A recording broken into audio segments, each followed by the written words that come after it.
Man, I am loving the Gelgoog Vertex I just got from the event going on. I'm doing great with it too. I bet it's one of the best raids in the game. Well, the Gelgoog Vertex just got buffed. It's not that weird. Level 2 suit buffs are not uncommon, Rapid Turn was a little bit bad, and Emergency Evasion 2 just kinda fits the suit. Now I'm sure it's gonna be one of the best raids in the game. Alright, we've got some skill buffs, a buff to the arm gun making it much easier to use, and a substantial improvement to the secondary melee's damage output. I guess everyone else is just bad with this suit. Well, it works for me, so I'm just gonna go wild with this thing.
Welcome to GBO2 Recall. I'm MacLeod, and this is a series where I talk about how the game used to be and the suits I used to love playing.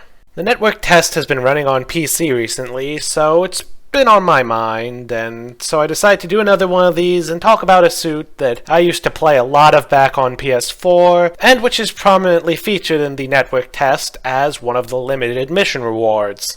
It's the Gelgoog Vertex, and it's a suit that has a very special place in my heart. Once I had a perfect match in the suit. My team crushed the enemy team twice without any deaths, and they just gave up. So I'm gonna show that whole match here because I'm still very proud of that moment.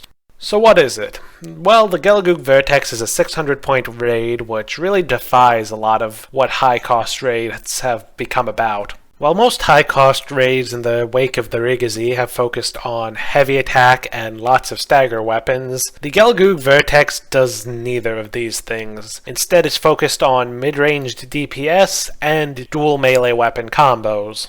As for its weapons, it's equipped with either its signature Mega Gatling gun or the same beam machine gun used by the Gerber Tetra for its primary weapon, a beam Naginata with a powerful backswing, missiles that are mostly just good for being able to shoot while boosting, an arm beam gun that provides a decent backup option, and a pair of beam sabers with incredible combo damage.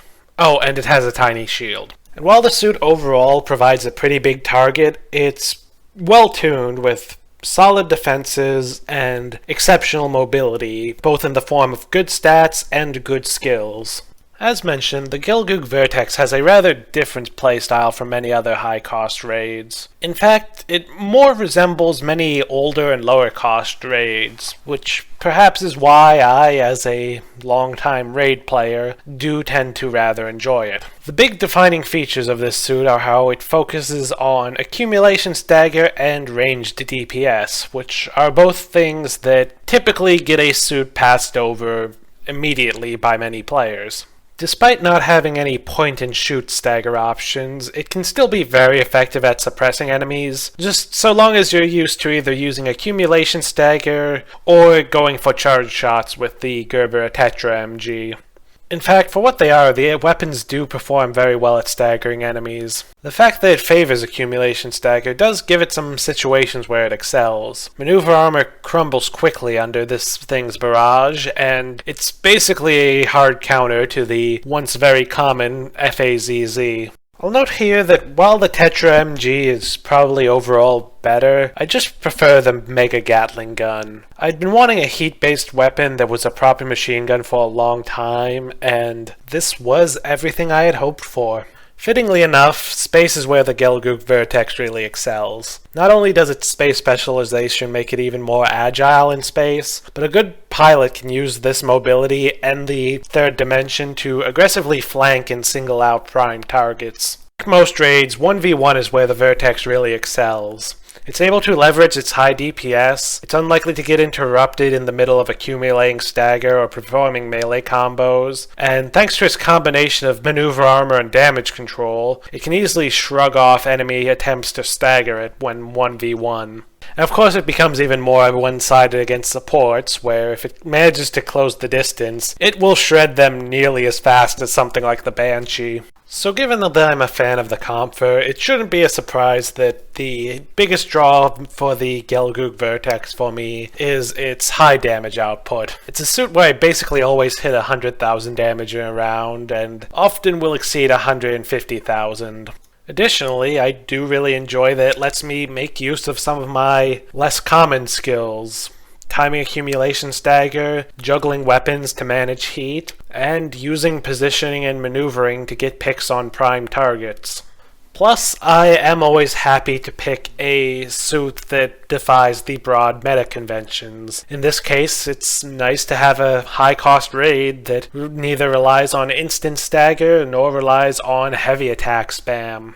I'm sure some people will argue that staggering is too important for team play to give it up, but the suit can still stagger very effectively with accumulation stagger. Plus, with the suit's high damage output, it helps to ensure that the enemies spend a lot more time dead, which takes them out of the fight for a lot longer than a half-second stagger. So once again, we've got a high mobility, high damage output suit that doesn't really conform to the meta, and which rewards skillful play with unconventional techniques. Yep, it's a MacLeod suit alright. Plus, it finally gave me a Gelgoog I love to play. Sadly, I had pretty much quit the game by the time the other variants were added, but they didn't really look like my style anyway. So that's it for this episode of GBO2 Recall. I'd like to do a bit more GBO2 content again, both this series, and maybe some speculative stuff, like talking about suits I wish were in the game. But for now, I will see you all next time.